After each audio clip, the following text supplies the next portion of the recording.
ਸਤਿ ਸ਼੍ਰੀ ਅਕਾਲ ਜੀ ਸਾਰਿਆਂ ਨੂੰ। ਹੋਪ ਤੁਸੀਂ ਸਾਰੇ ਵਧੀਆ ਹੋਵੋਗੇ and welcome to my channel. ਅੱਜ ਦੀ ਇਸ ਕਲਾਸ ਵਿੱਚ ਆਪਾਂ ਕਲਾਸ ਨੰਬਰ 5 ਕਵਰ ਕਰਨਾ ਹੈ corporate accounts of companies act 2013 ਦਾ, ਜਿਹਦੇ ਵਿੱਚ ਅੱਜ ਅਸੀਂ ਟੌਪਿਕ ਕਵਰ ਕਰਾਂਗੇ ਇਸ਼ੂ ਆਫ ਸ਼ੇਅਰਸ।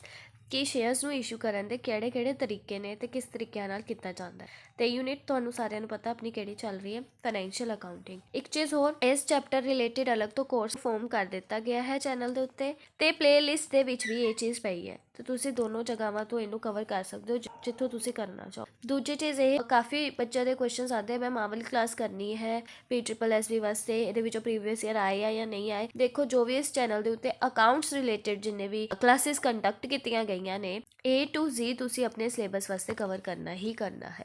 ਇਹਦੇ ਵਿੱਚ ਕੋਈ ਕੁਐਸਚਨ ਨਹੀਂ ਉੱਠਣਾ ਚਾਹੀਦਾ ਮੈਮ ਆਹ ਕਰਨਾ ਹੈ ਜਾਂ ਉਹ ਕਰਨਾ ਹੈ। ਮੈਂ ਜਿੰਨਾ ਵੀ ਸਿਲੇਬਸ, ਜਿੰਨੀ ਵੀ ਕਲਾਸਿਸ ਕੰਡਕਟ ਕਰਵਾ ਰਹੀ ਹਾਂ ਸਪੈਸ਼ਲ ਤੁਹਾਡੇ ਲਈ ਨੇ, ਤਾਂ ਤੁਸੀਂ ਤਾਂ ਇਹ ਸਾਰੀਆਂ ਕਲਾਸਿਸ ਨੂੰ ਕਵਰ ਕਰਨਾ ਹੀ ਹੈ। ਅੱਜ ਦਾ ਟੌਪਿਕ ਹੈ ਸਾਡੇ ਕੋਲ ਇਸ਼ੂ ਆਫ ਸ਼ੇਅਰਸ, ਜਿਹਨੂੰ ਅੱਜ ਅਸੀਂ ਕਵਰ ਕਰਾਂਗੇ। ਦੇਖੋ, ਸਭ ਤੋਂ ਪਹਿਲਾ ਪੁਆਇੰਟ ਆਉਂਦਾ ਸਾਡੇ ਕੋਲ, issue of share is the process in which companies allot new shares to the shareholders। issue of shares ਕੀ ਹੈ? ਇੱਕ ਪ੍ਰਕਿਰਿਆ ਹੈ ਜਿਹਦੇ ਵਿੱਚ ਕੰਪਨੀਜ਼ ਆਪਣੇ ਨਿਊ ਸ਼ੇਅਰਸ ਨੂੰ ਅਲੋਟ ਕਰਦੀ ਹੈ ਸ਼ੇਅਰ ਹੋਲਡਰਸ ਨੂੰ। ਠੀਕ ਹੈ, ਹੁਣ ਇਹ ਅਲੋਟ ਕਿਹਨਾਂ ਨੂੰ ਕਰ ਸਕਦੀ ਹੈ? ਇੰਡੀਵਿਜੂਅਲਸ ਵੀ ਹੋ ਸਕਦੇ ਹੈ, ਮਤਲਬ ਇੱਕ ਸਿੰਗਲ ਐਂਟਿਟੀ, ਸਿੰਗਲ ਇਨਸਾਨ ਵੀ ਹੋ ਸਕਦਾ ਹੈ, ਤੇ ਕਾਰਪੋਰੇਟ ਵੀ ਹੋ ਸਕਦਾ। ਕਾਰਪੋਰੇਟ ਦੇ ਵਿੱਚ ਕੀ ਚੀਜ਼ ਆ ਜਾਏਗੀ? ਆਰਗੇਨਾਈਜੇਸ਼ਨਸ ਐਂਡ ਬਿਜ਼ਨਸ ਜਿਨ੍ਹਾਂ ਦੀ ਕੋਈ ਲੀਗਲ ਐਂਟਿਟੀ ਹੋਏਗੀ, ਉਹਨਾਂ ਨੂੰ ਵੀ ਇਸ਼ੂ ਕੀਤੇ ਜਾ ਸਕਦੇ ਹੈ। ਤੇ ਸ਼ੇਅਰਸ ਨੂੰ ਇਸ਼ੂ ਕਰਕੇ ਕੰਪਨੀ ਕਰਦੀ ਕੀ? ਸ਼ੇਅਰਸ ਨੂੰ ਇਸ਼ੂ ਕਰਕੇ ਕੰਪਨੀ ਆਪਣੇ ਲਈ ਕੈਪੀਟਲ ਨੂੰ ਇਕੱਠਾ ਕਰਦੀ ਹੈ। ਠੀਕ ਹੈ, ਇਹ ਬਹੁਤ ਵਾਰੀ ਅਸੀਂ ਟੌਪਿਕ ਪੁਆਇੰਟ ਪੜ੍ਹ ਚੁੱਕੇ ਹਾਂ ਕਿ ਸ਼ੇਅਰਸ ਨੂੰ ਇਸ਼ੂ ਕਰਕੇ ਕੰਪਨੀ ਆਪਣੇ ਲਈ ਕੀ ਇਕੱਠੀ ਕਰਦੀ ਹੈ? ਕੈਪੀਟਲ ਇਕੱਠੀ ਕਰਦੀ ਹੈ। ਨੈਕਸਟ ਪੁਆਇੰਟ ਆ ਜਾਓ 4th ਨੰਬਰ ਤੇ, ਪਬਲਿਕ ਕੰਪਨੀ। ਪਬਲਿਕ ਕੰਪਨੀ ਮਤਲਬ ਜੋ ਸਰਕਾਰੀ ਕੰਪਨੀ ਹੈ ਜਿਹਦੇ ਵਿੱਚ 51% ਸ਼ੇਅਰਸ ਕਿਹਨਾਂ ਦੇ ਨੇ? ਸਰਕਾਰ ਦੇ। ਠੀਕ ਹੈ, ਉਹ ਕੀ ਹੋ ਜਾਂਦੀ ਹੈ? Public company. ਤੇ ਉਹ ਆਪਣੇ ਸ਼ੇਅਰਸ ਨੂੰ ਇਸ਼ੂ ਕਰ ਸਕਦੀ ਹੈ ਆਫਟਰ, ਜਦੋਂ ਉਹ ਪੂਰੇ ਰੂਲਸ ਐਂਡ ਰੈਗੂਲੇਸ਼ਨਸ ਨੂੰ ਫੋਲੋ ਕਰੇਗੀ ਜੋ ਪ੍ਰਿਸਕ੍ਰਾਈਬਡ ਕੀਤੇ ਜਾਊਗੇ ਸੈਬੀ ਵੱਲੋਂ। ਠੀਕ ਹੈ, ਲੀਗਲ ਕੰਪਲਾਈਸਿਸ ਨੂੰ ਖਤਮ ਕਰਨ ਤੋਂ ਬਾਅਦ ਹੀ ਉਹ ਆਪਣੇ ਸ਼ੇਅਰਸ ਨੂੰ ਇਸ਼ੂ ਕਰ ਸਕਦੀ। ਕਿਉਂ? Public company. ਠੀਕ ਹੈ, ਪਬਲਿਕ ਕੰਪਨੀ ਦੇ ਉੱਤੇ ਥੋੜੀ ਜਿਹੀ ਜ਼ਿਆਦਾ ਰਿਸਟ੍ਰਿਕਸ਼ਨਸ ਹੋ ਜਾਂਦੀ ਹੈ as compare to private company. Punjabi ਦੇ ਵਿੱਚ ਦੇਖੋ, ਕੋਈ ਵੀ ਪਬਲਿਕ ਕੰਪਨੀ ਤਦ ਹੀ ਸ਼ੇਅਰ ਜਾਰੀ ਕਰ ਸਕਦੀ ਹੈ ਜਦੋਂ ਉਹ ਸਰਕਾਰ ਵੱਲੋਂ ਨਿਰਧਾਰਿਤ ਸਾਰੇ ਕਾਨੂੰਨ ਨਿਯਮ, ਲੀਗਲ ਕੰਪਲਾਈਸਿਸ ਨੂੰ ਫੋਲੋ ਕਰਦੀ ਹੈ, ਪੂਰਾ ਕਰਦੀ ਹੈ। ਉਦਾਹਰਨ ਦੇ ਲਈ, ਮਤਲਬ ਐਗਜ਼ਾਮਪਲਸ ਲਈ, ਪ੍ਰੋਸਪੈਕਟਸ ਜਾਰੀ ਕਰਨਾ ਇਹ ਸੈਬੀ ਦੀ ਗਾਈਡਲਾਈਨਸ ਦੇ ਵਿੱਚ ਹੈ। ਪਬਲਿਕ ਕੰਪਨੀ ਨੂੰ ਜਦੋਂ ਆਪਣੇ ਸ਼ੇਅਰਸ ਨੂੰ ਇਸ਼ੂ ਕਰਨਾ ਹੈ, IPO ਕਰਨਾ ਹੈ, ਤਾਂ ਉਦੋਂ ਉਹਨੂੰ ਪ੍ਰੋਸਪੈਕਟਸ ਜਾਰੀ ਕਰਨਾ ਪਏਗਾ ਤੇ ਸੈਬੀ ਦੇ ਨਿਯਮਾਂ ਦੀ ਪਾਲਣਾ ਕਰਨੀ ਪਏਗੀ। ਸੈਬੀ ਕੌਣ ਹੈ? ਸਾਡਾ stock exchange board of India, ਜਿਹਦੇ ਵਿੱਚ ਸ਼ੇਅਰਸ ਦੀ ਸਾਰੀ ਦੇਖ ਰੇਖ ਕੀਤੀ ਜਾਂਦੀ ਹੈ। ਉਹਦੇ ਵਿੱਚ ਸਾਰੇ ਰੂਲਸ ਐਂਡ ਰੈਗੂਲੇਸ਼ਨ ਮੇਨਟੇਨ ਹੈ। ਉਹ ਇੱਕ ਆਰਗੇਨਾਈਜੇਸ਼ਨ ਜੋ ਸਾਰੇ ਸ਼ੇਅਰਸ, ਕੰਪਨੀ ਦੇ ਸ਼ੇਅਰਸ ਦਾ ਲੇਖਾ ਜੋਖਾ ਦੇਖਦੀ ਹੈ। ਠੀਕ ਹੈ, ਕਿ ਕੌਣ ਕੰਪਨੀ ਇਸ਼ੂ ਕਰ ਸਕਦੀ ਹੈ, ਕੌਣ ਕੰਪਨੀ ਨਹੀਂ ਕਰ ਸਕਦੀ, ਕਿਹੜੀ ਕੰਡੀਸ਼ਨਸ ਹੈ, ਸਭ ਕੌਣ ਦਿੰਦਾ? ਸਾਨੂੰ ਸੈਬੀ ਦਿੰਦਾ ਹੈ। ਨੈਕਸਟ ਆ ਜਾਓ 5th ਪੁਆਇੰਟ, ਕੰਪਨੀਜ਼ ਐਕਟ 2013 ਦੇ ਵਿੱਚ ਕੋਈ ਵੀ ਲੀਗਲ ਕੰਪਲਾਈਸ ਪ੍ਰਿਸਕ੍ਰਾਈਬਡ ਨਹੀਂ ਕੀਤੀ ਗਈ ਹੈ ਪ੍ਰਾਈਵੇਟ ਕੰਪਨੀ ਵਾਸਤੇ ਕਿ ਉਹ ਕਿਸ ਤਰੀਕੇ ਦੇ ਨਾਲ ਸ਼ੇਅਰਸ ਨੂੰ ਇਸ਼ੂ ਕਰ। ਮਤਲਬ ਇਹ ਕਿ ਕੰਪਨੀਜ਼ ਐਕਟ 2013 ਦੇ ਅੰਦਰ ਕੋਈ ਵੀ ਰਿਸਟ੍ਰਿਕਸ਼ਨਸ ਨਹੀਂ ਹੈ ਰਿਗਾਰਡਿੰਗ ਪ੍ਰਾਈਵੇਟ ਕੰਪਨੀ।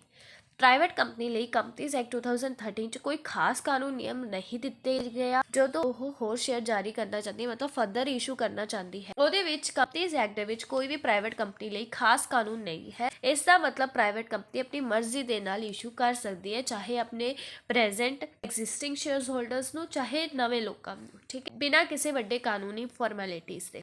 ਨੈਕਸਟ ਆ ਜਾਓ, ਸਾਡੇ ਕੋਲ ਆਉਂਦਾ ਹੈ ਟਾਈਪਸ ਆਫ ਇਸ਼ੂ। ਪਹਿਲਾ ਟਾਈਪ ਹੈ ਸਾਡੇ ਕੋਲ ਪਬਲਿਕ ਇਸ਼ੂ। ਨੈਕਸਟ ਆਉਂਦਾ ਸਾਡੇ ਕੋਲ ਪ੍ਰਾਈਵੇਟ ਪਲੇਸਮੈਂਟ।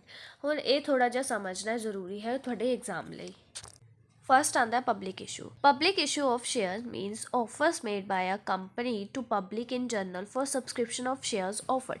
ਪਬਲਿਕ ਇਸ਼ੂ ਦਾ ਮਤਲਬ ਕੀ ਹੈ? ਜਦੋਂ ਇੱਕ ਕੰਪਨੀ ਜਨਰਲ ਪਬਲਿਕ ਨੂੰ ਆਫਰ ਕਰਦੀ ਹੈ ਕਿ ਸਾਡੇ ਸ਼ੇਅਰਸ ਖਰੀਦ ਲਓ, ਸਬਸਕ੍ਰਾਈਬ ਕਰ ਲਓ, ਉਹਨੂੰ ਆਪਾਂ ਬੋਲ ਦਿੰਦੇ ਹਾਂ public issue.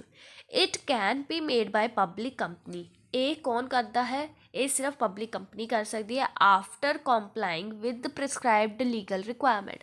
Per legal requirement ਨੂੰ ਫੁਲਫਿਲ ਕਰਨ ਤੋਂ ਬਾਅਦ ਹੀ ਇੱਕ ਪਬਲਿਕ ਕੰਪਨੀ ਆਪਣੇ ਸ਼ੇਅਰਸ ਨੂੰ ਜਨਰਲ ਪਬਲਿਕ, ਮਤਲਬ ਆਮ ਲੋਕਾਂ ਲਈ ਓਪਨ ਕਰ ਸਕਦੀ ਹੈ।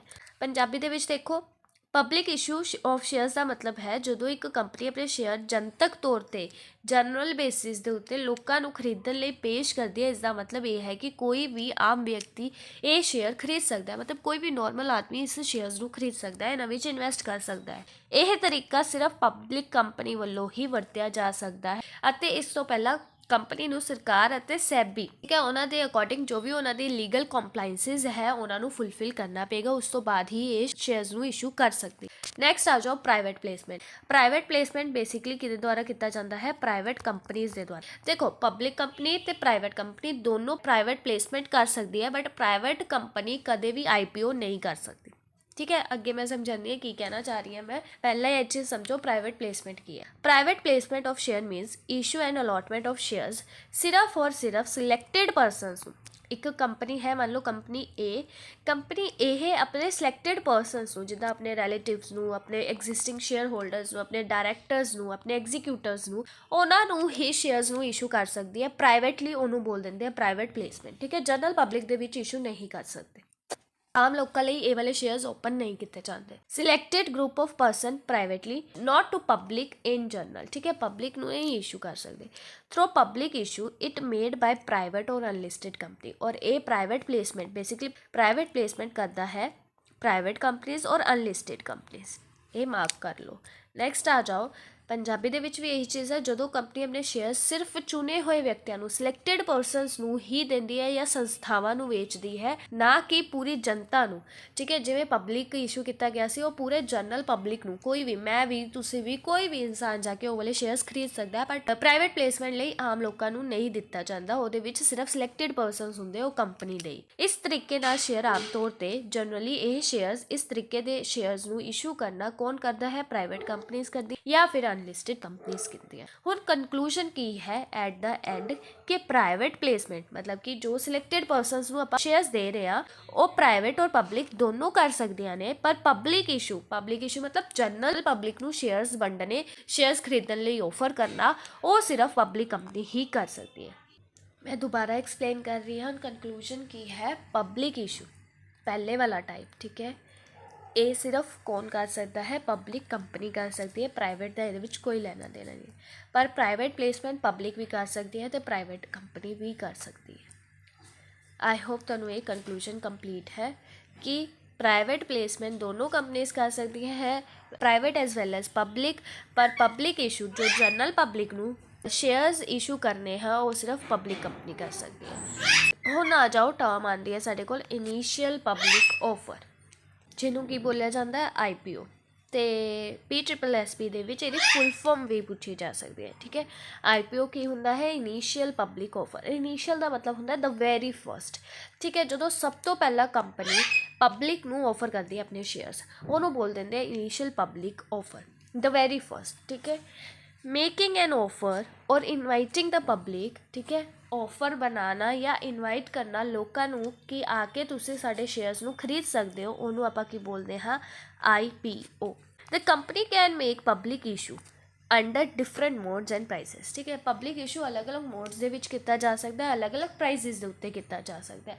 एग्जाम्पल इशू किया जा सकता है पार के उत्ते, इशू किया जा सकता है प्रीमियम के उत्ते, पर डिस्काउंट के उत्ते आपां इशू नहीं करते। अकॉर्डिंग टू कंपनीज एक्ट उहदे उत्ते रिस्ट्रिक्शनस है, वो आपां डिटेल दे विच करांगे किहड़ी रिस्ट्रिक्शन है, वो नैक्सट क्लास दे विच मैं तुहानूं दसूंगी।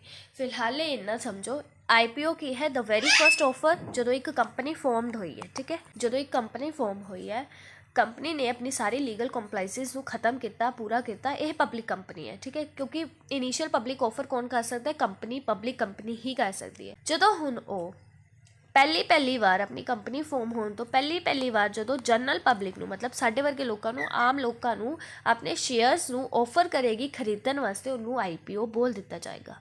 और ये शेयर्स पार के उत्ते भी इशू किए जा सकते, प्रीमियम के उत्ते भी इशू किए जा सकते।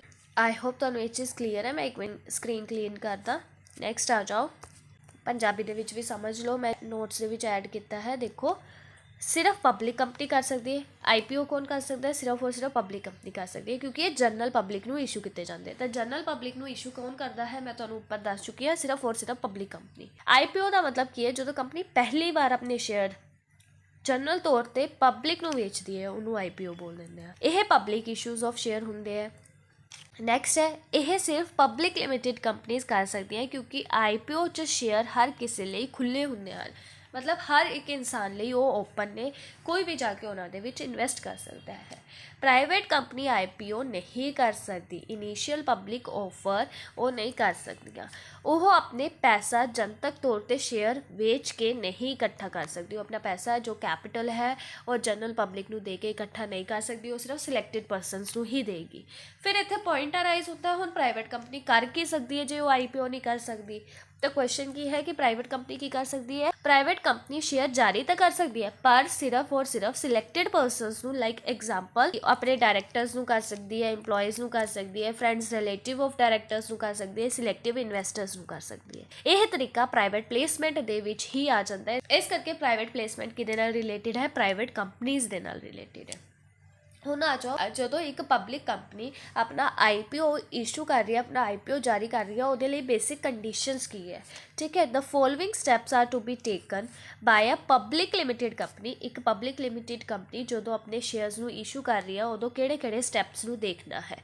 ਸਭ ਤੋਂ ਪਹਿਲਾ ਹੈ ਉਹਨੂੰ ਆਪਣਾ ਪ੍ਰੋਸਪੈਕਟਸ ਇਸ਼ੂ ਕਰਨਾ ਪਏਗਾ। ਪ੍ਰੋਸਪੈਕਟਸ ਕੀ ਇੱਕ ਡਾਕੂਮੈਂਟ ਹੈ, ਠੀਕ ਹੈ, ਅਕੋਰਡਿੰਗ ਟੂ ਸੈਕਸ਼ਨ 2 सबसेक्शन 70। याद रखना, इशू ऑफ प्रोस्पैक्टर की कंडीशन किहदे विच दसी गई है? सैक्शन 2 सबसेक्शन 70 दे विच ऑफ कंपनीज एक्ट 2013, जिहदे विच एक कंडीशन रखी गई है कि ਜਦੋਂ ਇੱਕ ਪਬਲਿਕ ਕੰਪਨੀ ਨੇ ਆਪਣੇ ਸ਼ੇਅਰਸ ਨੂੰ ਇਸ਼ੂ ਕਰਨਾ ਹੈ, IPO ਕਰਨਾ, ਉਦੋਂ ਉਹਨੂੰ ਪ੍ਰੋਸਪੈਕਟਸ ਜਾਰੀ ਕਰਨਾ ਪਏਗਾ। ਪ੍ਰੋਸਪੈਕਟਸ ਕੀ ਇੱਕ ਡਾਕੂਮੈਂਟ। ਹੁਣ ਦੇਖ ਲਓ ਇਹਦੀ ਡੈਫੀਨੇਸ਼ਨ ਕੀ ਹੈ ਸੈਕਸ਼ਨ 2 सबसेक्शन 70 ਦੇ ਵਿੱਚ। ਪ੍ਰੋਸਪੈਕਟਸ ਮੀਨਸ ਐਨੀ ਡਾਕੂਮੈਂਟ, कोई भी एक डॉक्यूमेंट जो डिस्क्राइब करता है कि उन्हें शेयर्स नू इशू किद्दां करना है। इंक्लूड ਇਹਦੇ ਵਿੱਚ ਕਿਹੜੇ ਪ੍ਰੋਸਪੈਕਟਸ ਇੰਕਲੂਡ ਹੁੰਦੇ? ਰੈੱਡ ਹੇਅਰਿੰਗ ਪ੍ਰੋਸਪੈਕਟਸ ਇੰਕਲੂਡ ਹੁੰਦਾ ਇਹਦੇ ਵਿੱਚ, ਸ਼ੈਲਫ ਪ੍ਰੋਸਪੈਕਟਸ ਇੰਕਲੂਡ ਹੁੰਦਾ ਇਹਦੇ ਵਿੱਚ, ਐਨੀ ਨੋਟਿਸ, ਐਨੀ ਸਰਕੂਲਰ, ਐਨੀ ਐਡਵਰਟਾਈਜ਼ਮੈਂਟ ਜੋ ਦੱਸਿਆ ਗਿਆ ਹੈ ਕਿ ਅਸੀਂ IPO ਕਰ ਰਹੇ ਹਾਂ। ਠੀਕ ਹੈ, ਅਦਰ ਡਾਕੂਮੈਂਟ, ਇੱਥੇ ਡਾਕੂਮੈਂਟ ਆਣਾ ਹੈ, other document offers from the public for the subscription और purchase of any securities of a body corporate. किसी भी एक कंपनी के शेयर्स को सबसक्राइब करो, परचेज करो, जिहदे विच दस्सिया गया है कोई भी एक डॉक्यूमेंट, कोई भी सर्कुलर, कोई भी नोटिस, कोई भी एडवरटाइजमेंट जिहदे विच IPO की इन्फॉर्मेशन रखी गई है, उन्होंने आपां प्रोस्पैक्टस कह सकते हैं। ठीक है, नैक्सट आ जाओ, प्रोस्पैक्टस मीनस एनी डॉक्यूमेंट। ठीक है, कोई भी एक डॉक्यूमेंट जो डिस्क्राइब करता है कि इशू किवें कीता है शेयर्स, किन्ने दा एक शेयर है, सारिया चीज़ां जिहदे विच सारी इन्फॉर्मेशन लिखी है कि कंपनी की फाइनैंशियल पोजीशन की है, वो साउंड है या नहीं है, वो किन्ने डायरैक्टर्स है, बोर्ड ऑफ डायरैक्टर्स कौन ने, एग्जीक्यूटर्स कौन ने, ये सारी चीज़ां तो basic information, name of the company वगैरह, ये सारी चीज़ां लिखी होंदी, उन्होंने आपां बोल दिंदे आ प्रोस्पैक्टस, जिहदे विच आपां IPO नूं इशू करते हैं। ਹੁਣ आ जाओ ਉੱਪਰ ਟਰਮਸ ਆਪਾਂ ਪੜ੍ਹੀਆਂ ਕਿ ਪ੍ਰੋਸਪੈਕਟਸ ਦੇ ਵਿੱਚ ਰੈੱਡ ਹੇਅਰਿੰਗ ਪ੍ਰੋਸਪੈਕਟਸ ਵੀ ਹੋ ਸਕਦਾ ਹੈ, ਸ਼ੈਲਫ ਪ੍ਰੋਸਪੈਕਟਸ ਵੀ ਹੋ ਸਕਦਾ ਹੈ, ਨੋਟਿਸ, ਸਰਕੂਲਰ, ਐਡਵਰਟਾਈਜ਼ਮੈਂਟ ਔਰ ਐਨੀ ਡਾਕੂਮੈਂਟ ਜੋ ਇਸ਼ੂ ਕੀਤਾ ਜਾਂਦਾ ਹੈ for inviting public to subscribe the share of a company. ਠੀਕ ਹੈ, ਕਿ ਕੰਪਨੀ ਦੇ ਸ਼ੇਅਰ ਨੂੰ ਆ ਕੇ ਸਬਸਕ੍ਰਾਈਬ ਕਰੋ, ਹੁਣ ਉਹ ਓਪਨ ਨੇ। ਹੁਣ ਇਹ ਵੀ ਸਾਨੂੰ ਇੱਕ ਵਾਰੀ ਪੜ੍ਹ ਲੈਣੇ ਚਾਹੀਦੇ ਕਿ ਰੈੱਡ ਹੇਅਰਿੰਗ ਪ੍ਰੋਸਪੈਕਟਸ ਕੀ ਹੈ, ਸ਼ੈਲਫ ਪ੍ਰੋਸਪੈਕਟਸ ਕੀ ਹੈ। ਸਭ ਤੋਂ ਪਹਿਲਾਂ ਦੇਖੋ ਰੈਗੂਲਰ ਪ੍ਰੋਸਪੈਕਟਸ। ਇਹਦੇ ਵਿੱਚ ਕੀ ਹੈ, ਜਦੋਂ ਕੰਪਨੀ ਪਹਿਲੀ ਵਾਰ ਸ਼ੇਅਰਸ ਇਸ਼ੂ ਕਰਦੀ ਹੈ IPO ਦੇ ਟਾਈਮ 'ਤੇ, ਉਦੋਂ ਆਪਾਂ ਰੈਗੂਲਰ ਪ੍ਰੋਸਪੈਕਟਸ ਨੂੰ ਜਾਰੀ ਕਰਦੇ। ਨੈਕਸਟ ਟਰਮ ਹੈ ਸਾਡੇ ਕੋਲ ਰੈੱਡ ਹੇਅਰਿੰਗ ਪ੍ਰੋਸਪੈਕਟਸ। ਹੁਣ ਇਹ ਉਹ ਪ੍ਰੋਸਪੈਕਟਸ ਹੈ ਜਿਹਦੇ ਵਿੱਚ ਪ੍ਰਾਈਸ ਫਾਈਨਲ ਨਹੀਂ ਹੁੰਦਾ, ਮਤਲਬ ਇੱਕ ਸ਼ੇਅਰ ਕਿੰਨੇ ਰੁਪਏ ਦੇ ਉੱਤੇ ਦਿੱਤਾ ਜਾਏਗਾ ਇਹ ਹਜੇ ਫਾਈਨਲ ਨਹੀਂ, ਸਿਰਫ ਰੇਂਜ ਦਿੱਤੀ ਹੁੰਦੀ ਹੈ, ਉਹ ਹੁੰਦਾ ਰੈੱਡ ਹੇਅਰਿੰਗ ਪ੍ਰੋਸਪੈਕਟਸ। ਅੱਗੇ ਆ ਜਾਓ ਸ਼ੈਲਫ ਪ੍ਰੋਸਪੈਕਟਸ ਕੀ ਹੈ? ਜਦੋਂ ਕੰਪਨੀ ਇੱਕ ਹੀ ਪ੍ਰੋਸਪੈਕਟਰ ਇਸ਼ੂ ਕਰਦੀ ਹੈ ਮਲਟੀਪਲ ਟਾਈਮਸ। ਠੀਕ ਹੈ, ਇੱਕੋ ਹੀ ਪ੍ਰੋਸਪੈਕਟਸ ਨੂੰ ਬਾਰ-ਬਾਰ ਜਾਰੀ ਕੀਤਾ ਜਾਂਦਾ ਹੈ ਵਿਦਿਨ 1 ਈਅਰ, ਸਿਰਫ 1 ਈਅਰ ਦੇ ਅੰਦਰ ਅੰਦਰ, ਉਹਨੂੰ ਆਪਾਂ ਬੋਲ ਦਿੰਦੇ ਹਾਂ ਸ਼ੈਲਫ ਪ੍ਰੋਸਪੈਕਟਸ। ਹੁਣ ਆ ਜਾਓ according to section 60 subsection 1 of the companies act 2013, ਆਪਾਂ ਨੂੰ ਇਸ ਡਾਕੂਮੈਂਟ ਦੀ, ਜੋ ਆਪਾਂ ਪ੍ਰੋਸਪੈਕਟਸ ਦੀ ਗੱਲ ਕਰ ਰਹੇ ਹਾਂ, ਇਹਦੀ ਇੱਕ ਕਾਪੀ ਰਜਿਸਟਰਾਰ ਨੂੰ ਭੇਜਣੀ ਹੁੰਦੀ ਹੈ। ਠੀਕ ਹੈ, ਰਜਿਸਟਰਾਰ ਆਫ ਦ ਕੰਪਨੀ ਨੂੰ ਭੇਜਣੀ ਹੁੰਦੀ ਹੈ for registration before the date of publication there of. ठीक है, पब्लिकेशन की डेट तो पहला असी एक कॉपी रजिस्ट्रार नूं भेजनी है ताकि वो रजिस्ट्रेशन कर सके। नैक्सट आ जाओ, और ये पूछा जा सकता है, तो इस करके सिर्फ यदा सैक्शन तुहानूं याद रखना है किहड़े सैक्शन च दस्सिया गया है, 60 सबसेक्शन 1 दे विच। हुण आ जाओ प्रोस्पैक्टस दे विच की चीज़ां लिखियां होंदियां, किस तरीके की इन्फॉर्मेशन होंदी है। पहला नेम और एड्रैस होंदा है रजिस्टर्ड ऑफिस का, जो ऑफिस रजिस्टर्ड है कंपनीज एक्ट के अंदर। ठीक है, नेम एंड एड्रैस होंदे है डायरैक्टर्स के, ऑब्जेक्टिव ऑफ द कंपनी का मोटिव की है, सैबी ने उन्होंने कंसेंट दिता है या नहीं दिता ये भी लिखा होंगे, ऑथराइज्ड इशू कैपिटल कितनी है कंपनी की ये भी ਉਹਦੇ ਵਿੱਚ ही मैंशन होंगे, तो ऑथराइज्ड और इशू कैपिटल आप प्रीवियस क्लासिस ਦੇ ਵਿੱਚ कर चुके। फिर ये लिखा होंगे कि नंबर ऑफ शेयर्स ਜਿਹੜੇ है वो किन्ने नंबर ऑफ शेयर्स इशू किए गए हैं पब्लिक ਨੂੰ for subscription with face value कि किन्ने रुपए का एक शेयर है ਉਹਦੇ ਨਾਲ ਇਹਨੂੰ मैंशन किया जाता है। नैक्सट है टर्म्स ऑफ इशू मतलब कंडीशनस कि किहदे उत्ते आपां इशू किया है, एप्लीकेशन ते कितना पैसा आएगा, अलॉटमेंट ते कितना आएगा, कॉल्स के उत्ते कितना आएगा। फिर है next last opening and closing of issue date मतलब कि स्टार्ट कदों हो रही है इशू ऑफ शेयर्स ते क्लोज कदों हो जाएगी, उस तो पहला पब्लिक अपने शेयर्स नू सबसक्राइब कर लवे। वो सारी इन्फॉर्मेशन भी किहदे विच लिखी होएगी, प्रोस्पैक्टस दे विच लिखी होएगी। हुण नोट ते आ जाओ, कहते कदे कदे स्टेटमेंट इन ल्यू ऑफ प्रोस्पैक्टस, ठीक है, प्रोस्पैक्टस की जगह के उत्ते की इशू किया जाता है, स्टेटमेंट इन ल्यू ऑफ प्रोस्पैक्ट। ये रिक्वायर्ड कदों होंदा है, ये जरूरी क्यों है स्टेटमेंट इन ल्यू ऑफ प्रोस्पैक्टस? कई बार की होंदा है जो पब्लिक अपने शेयर्स पब्लिक इशू के जरिए नहीं बेचती, जो प्राइवेट कंपनी कन्वर्ट होकर पब्लिक बन रही हो, उस केस दे विच आपां प्रोस्पैक्टस जनरल प्रोस्पैक्टस नहीं इशू करते। किहड़ा प्रोस्पैक्टस इशू करते हैं? एक statement in lieu of prospectus issue करते। ठीक है, दोबारा रिपीट कर रही है, कदों किया जाता है यह चीज़ जो कंपनी प्राइवेट प्लेसमेंट कर रही है या फिर प्राइवेट कंपनी जो पब्लिक कंपनी के विच कन्वर्ट हो रही है उदों आ वाली स्टेटमेंट में इशू किया जाता है। नैक्सट आ जाओ की कंडीशनस को फुलफिल करना है इशू करने तो पहला, IPO होने तो पहला पब्लिक कंपनी के। वो दूजा पॉइंट आता साढ़े को receive application money is mentioned in the prospectus. ठीक है कि कितना एप्लीकेशन मनी आएगा और प्रोस्पैक्टस दे विच मैंशन होंदा है, बट एप्लीकेशन मनी कदे भी ये कंडीशन है should not be less than 5% of the nominal value of each share.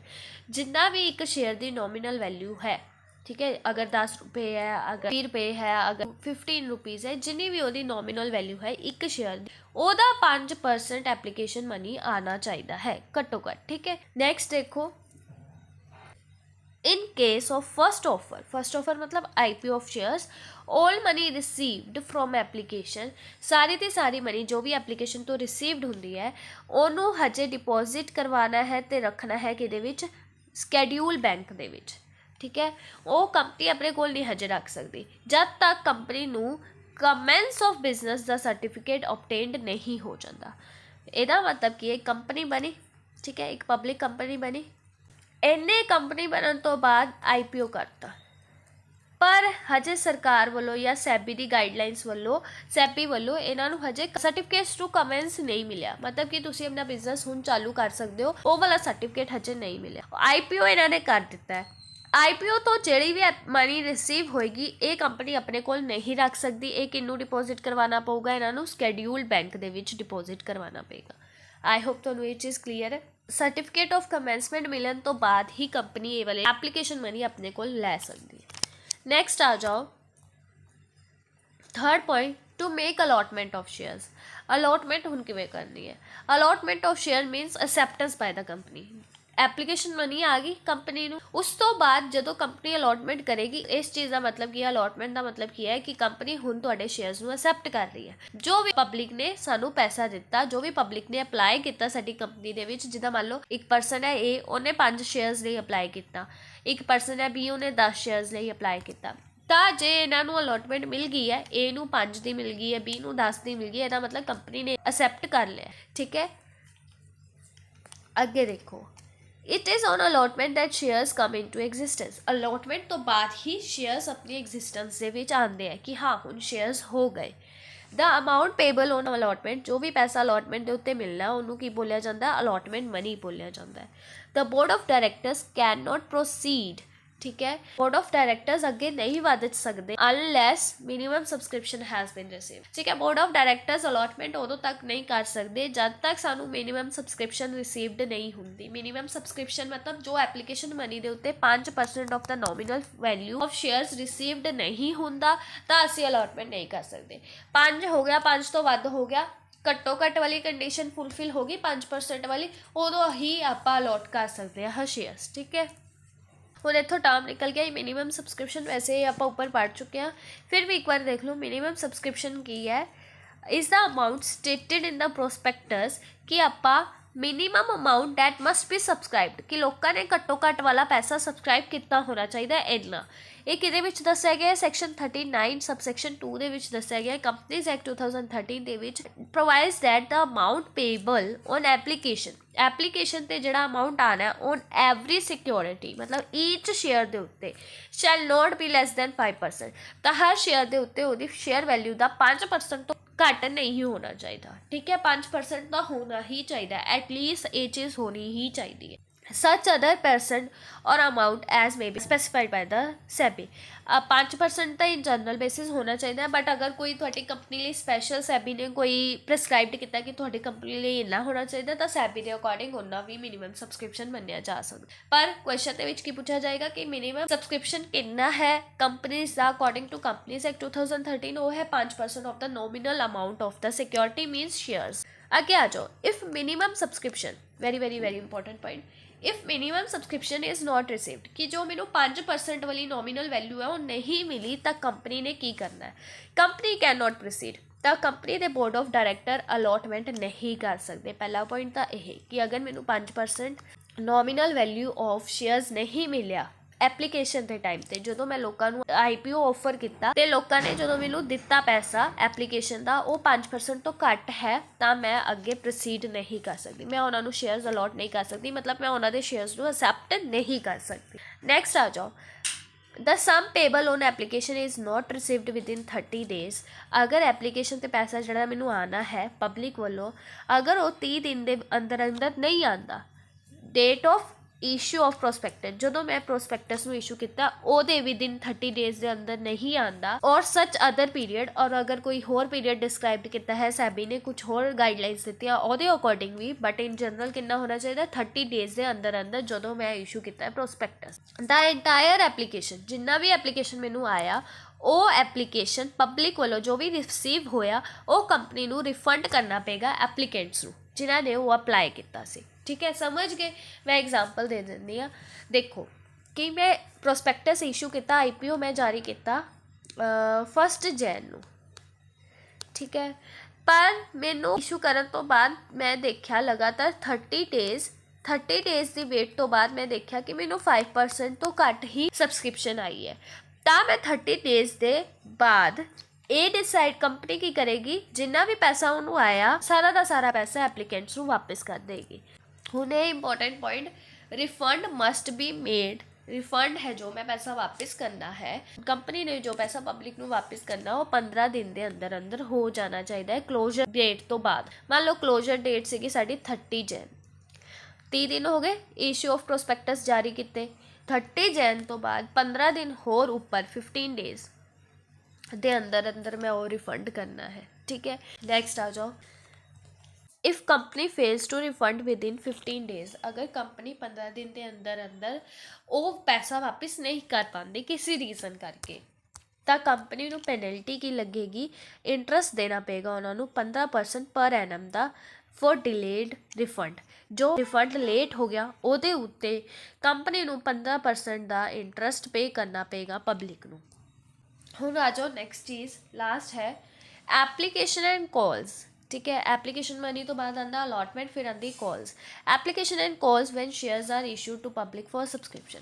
हुण इस केस दे विच की किया जाना है एप्लीकेशन और कॉल्स से related, when shares are issued to public जो शेयर्स पब्लिक को इशू किए गए सबसक्रिप्शन वास्ते, it is important to follow the following, ठीक है। तो नीचे दिए गए पॉइंट्स को फॉलो करना, गाइडलाइंस को फुलफिल करना यह जरूरी बन जाता है। हम देखो एप्लीकेशन मनी रिसीव हो गई, एप्लीकेशन तो बाद कंपनी ने एक्सैप्टेंस दी अलॉटमेंट के रूप के, अलॉटमेंट दे के उस तो बाद बचा पैसा वो कॉल्स के रूप के मंगवाती है, ठीक है। First call, second call, third call, final call, ये सारिया चीज़ां तुसीं कीतियां होणगियां +2 दे विच या BCom दे विच, जो कॉल मंगवाइयां जांदियां कंपनी वालों पैसा मंगवाया जाता है बाकी के बच्चे शेयर्स के उत्ते। Calls are made as provided in article of association of the company, और कॉल्स के रिगार्डिंग इन्फॉर्मेशन कि लिखी होएगी AOA they which, article of association of company. Next point आता है if company does not have its own article of association, अगर company ने अपना आर्टिकल ऑफ एसोसीएशन नहीं है या फॉर्म नहीं किया तो article of association do not have any close to this effect. या तो कंपनी ने अपना आर्टिकल ऑफ एसोसीएशन नहीं बनाया होया या कंपनी ने अपने आर्टिकल ऑफ एसोसीएशन ਦੇ ਵਿੱਚ कॉज रिगार्डिंग कोई भी इन्फॉर्मेशन नहीं पाई हुई तो कंपनी की फॉलो करेगी टेबल एफ फॉलो करेगी कंपनीज एक्ट 2013 का। ठीक है, टेबल एफ फॉलो किया जाएगा। याद रखना टेबल एफ कदों फॉलो किया जाएगा अगर कंपनी को अपना आर्टिकल ऑफ एसोसीएशन नहीं है या आर्टिकल ऑफ एसोसीएशन तो है पर ਉਹਦੇ ਵਿੱਚ कॉज ਦੇ रिगार्डिंग कोई भी गाइडलाइन नहीं है तो कंपनी केड़ा टेबल फॉलो करेगी, table F of companies act 2013। Next आ जाओ, table F has the following provisions. हुण टेबल एफ की टर्म आई तो टेबल एफ दे विच हुण केड़ी प्रोविजनस है। पहला है period of 1 month must elapsed between 2 calls कि जो 2 कॉल्स मान लो आप पहला है फस्ट कॉल मेड की गई 1 जैन नू एग्जाम्पल कि 1 जैन कंपनी ने शेयर्स के उत्ते बाकी बचा पैसा मंगवाया वो हो गई फस्ट कॉल तो ये फस्ट कॉल तो बाद 1 महीना विच पैना चाहिए दूजी कॉल मंगवाने के लिए। ठीक है, ये प्रोविजन कि लिखी हुई है टेबल एफ दे विच। नैक्सट देखो, the amount 1 call should not be more than 25% of the face value of the share. एक कॉल के उत्ते पैसा वध नहीं होना चाहिए और 25% ऑफ द फेस वैल्यू और फेस वैल्यू मान लो 10 रुपये एक शेयर की तो यदा 25% तो वध कॉल नहीं मंगवानी। ठीक है, यदा 25% कितना हो जाएगा अगर तुम करोगे तो हो जाएगा 2.5 तो वध नहीं मंगवा सकती कंपनी। ठीक है, शेयर के उत्ते कॉल्स के रूप के विच। आई होप तुहानू ये भी चीज़ क्लीयर है। नैक्सट आ जाओ, notice of 14 days period should be given to the share holder to pay amount. जो कॉल मेड की कॉल तो 14 डेज का नोटिस अगर उन्होंने नहीं कॉल दित्तियां या फिर उन्होंने इग्नोर की कॉल्स तो 14 दिन का तुसीं उन्होंने नोटिस दोगे थोड़े शेयर्स के उत्ते कॉल्स मैनू नहीं आईयां। ठीक है, नैक्सट पॉइंट की है calls should be made on uniform basis. ठीक है, यूनीफॉर्म बेसिस मतलब सारे शेयर्स मतलब मान लो इक्विटी शेयर्स है तो इक्विटी शेयर्स जिन्ने भी है उन्होंने उत्ते सेम तरीके दे नाल कॉल्स नू मंगवाया जाएगा। ठीक है, सेम प्रैफरेंस वाले ते सेम तरीके नाल मंगवाया जाएगा। ये नहीं कि एक इक्विटी ते अलग तरीके नाल मंगवा रहे हो दूजे ते अलग तरीके नाल मंगवा रहे हो, इदा नहीं होना चाहिए। ये कौन कहता table F of companies act 2013। ये सी लास्ट पेज अपनी अज की क्लास का। आई होप ਤੁਹਾਨੂੰ ਸਾਰੀ प्रोविजन रूल्स रिगार्डिंग IPO सब कुछ चीज़ा ਤੁਹਾਨੂੰ समझ आ गई होंगे कि प्राइवेट कंपनी की कर सकती की नहीं कर सकती, पब्लिक की कर सकती की नहीं कर सकती, प्रोस्पैक्टस ਦੇ ਵਿੱਚ ਕੀ है, ਕਿਹੜੀ गाइडलाइंस ਨੂੰ फॉलो करना है, मिनिमम सबसक्रिप्शन कितनी है, रिफंड किन्ने टाइम ਦੇ ਵਿੱਚ करना है। तो ये सारी इंपॉर्टेंट चीज़ां ਤੁਹਾਨੂੰ समझ आ गई होंगी। आई होप ਤੁਹਾਨੂੰ क्लास ਵਧੀਆ लगी होए। जे ਤੁਹਾਨੂੰ क्लास ਵਧੀਆ लगी होए प्लीज़ चैनल ਨੂੰ सबसक्राइब करना और वीडियो ਨੂੰ ਵੱਧ ਤੋਂ ਵੱਧ शेयर और लाइक ज़रूर करना। ਇਹਦੇ ਨਾਲ मेरा टैलीग्राम चैनल ज्वाइन कर लो फॉर रेगुलर अपडेट्स प्लस अपना फीडबैक मैनू ज़रूर दिया करो कमेंट सैक्शन दे विच। ते अगर तुहानू लैक्चर्स अच्छे लग रहे हैं तो तुसी कमेंट सैक्शन में स्वाइप करके हाइप दा वीडियो भी कर सकते हो अगर तुसी चाहो। मिलांगे नैक्सट क्लास दे विच नैक्सट टॉपिक दे नाल। Thank you so much.